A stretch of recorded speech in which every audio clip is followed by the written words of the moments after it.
যখন কোনো মানুষের অনিষ্টতার ভয়ে মানুষ তাকে সম্মান করবে, তখন ওই এলাকায় আযাব আসবে। মুহাব্বতে সালাম দেবে না, সালাম দেবে কিসে?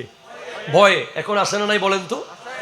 অনেক মানুষকে আপনি সালাম দেন আজকের দিনে, তাকে ভালোবেসে দেন না। কি কারণে সালাম দেন? ভয়ে। তাকে সালাম দিলে কোনো মতে এলাকায় থাকা যাবে।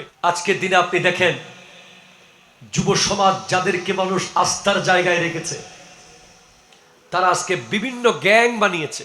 কিছু হলেই বলে, আরে সিনস না, ফোন দিলি নতুন ব্রিজ পুরো ফুরে যাবো গাড়িয়ে। ডানে 10টা মোটরসাইকেল, বামে 10টা মোটরসাইকেল থাকলেই তার অহংকারে মনে হচ্ছে যেন সে জাতিসংঘের মহাসচিব হয়ে গেছে, মনে হচ্ছে সে গোটা চাকতায়ের মালিক হয়ে গেছে। কলার নেড়ে নেড়ে এসে কথা বলে।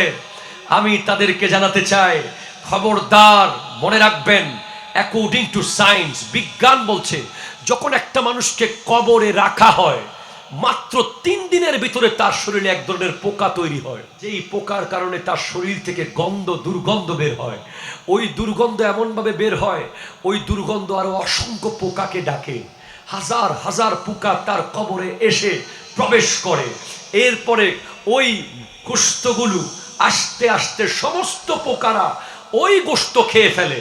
গোটা বডি, যেই হাত মেরে নেড়ে তুমি মুরব্বীদেরকে অপমান করেছো, যেই পা দিয়ে তুমি লাথি মেরেছো, যেই চোখ তুমি লাল করে দেখিয়েছো, যেই মুখে তুমি বাপ মা ধরে গালি দিয়েছো, যেই হাত দিয়ে তুমি দোকানের তালা বন্ধ করে দিয়েছো, যেই পা দিয়ে লাথি মেরে দোকানের গ্লাস ভেঙে দিয়েছো, 3 দিন পরে খেয়ে ফেলবে। 3 দিন পরে মাটির ভেতর থেকে এত পোকা বের হবে, এত পোকা বের হবে যে হায় হায় হায় হায়। ইমাম গাজালিকে জিজ্ঞেস করা হয়েছে, কিভাবে বাঁচবো? ডান দিক থেকে পোকা আসলে বাঁচবো কিভাবে? বাম দিক থেকে সাপ বের হলে কবরে বাঁচবো কিভাবে? মাথার ওই পাশেও তো মাটি। আপনি কি লোহার কবর করতে পারবেন? লোহার কবর করলে করেন, কিচ্ছু আসে যায় না, ওটা মাটি হয়ে যাবে। কবরে আর আপনার দুনিয়াবি কোনো ক্ষমতা চলবে না। ইমাম গাজালি ইহইয়া উলুমিদ্দিন কিতাবে এনেছেন, যারা, যে সমস্ত যুবক রাতকে রাত দাঁড়িয়ে দাঁড়িয়ে নামাজ পড়েছে। তুমি তো ফজর পড়ো নাই, তুমি তো জোহর পড়ো নাই, তুমি তো আসর পড়ো নাই, তুমি মাগরিবও পড়ো নাই, তুমি এশাও পড়ো নাই। তোমার সাহস দেখে আমি অবাক হই। তুমি কেমনে পারলে এত সাহস দেখাতে?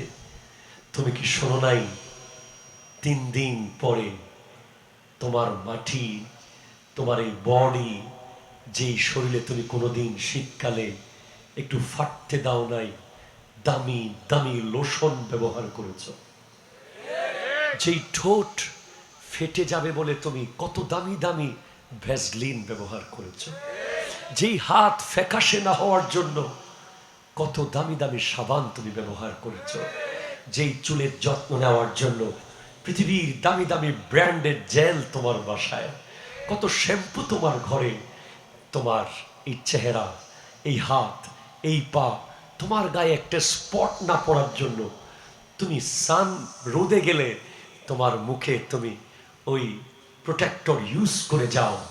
এত কিছু তুমি করেছো এই শরীরটাকে সেফ করার জন্য, কিন্তু এই শরীর জাস্ট 3 দিনের মধ্যেই খেয়ে ফেলবে।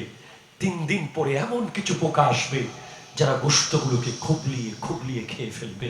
খেতে খেতে এক পর্যায়ে লিভার, কিডনি, ফুসফুস সব খেয়ে ফেলবে, জাস্ট হাড্ডিগুলো থাকবে কঙ্কাল। মাত্র 40 দিনের মধ্যে সব খাওয়া শেষ হয়ে যাবে। এরপরে হাড্ডিগুলো জাস্ট ধপাস করে পড়ে যাবে কবরের মাটিতে। এরপরে ওই মাটি হাড্ডিগুলোকে খাওয়া শুরু করবে। জাস্ট মিনহা খালাকনাকুম, তোমাকে সেখান থেকেই বানানো হয়েছিল। ওয়াফিহা নুঈদুকুম, আবার সেখানে তোমাকে ফিরিয়ে নেওয়া হয়েছে।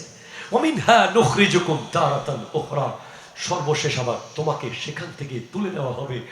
যেই বডি একটা মানুষ দুনিয়াতে এনেছে, যেই বডিতে কাপড় পরিয়েছে আরেকজন, যেই বডিকে পরিষ্কার করেছে আরেকজন, যেই বডিকে বড় করেছে আরেকজন, যেই বডির চুল কেটে দিয়েছে আরেকজন, যেই শরীরের নখ কেটে দিয়েছে আরেকজন, যেই শরীর মরার পরে গোসল করিয়েছে আরেকজন, যেই শরীরে কাফন পরিয়েছে আরেকজন, যেই শরীর কবরে নামিয়েছে আরেকজন, যেই শরীরের উপরে বাঁশ দিয়েছে আরেকজন, যেই শরীরে মাটি দিয়েছে আরেকজন, তোমার আবার কি আছে? ঠিক কিনা কথা?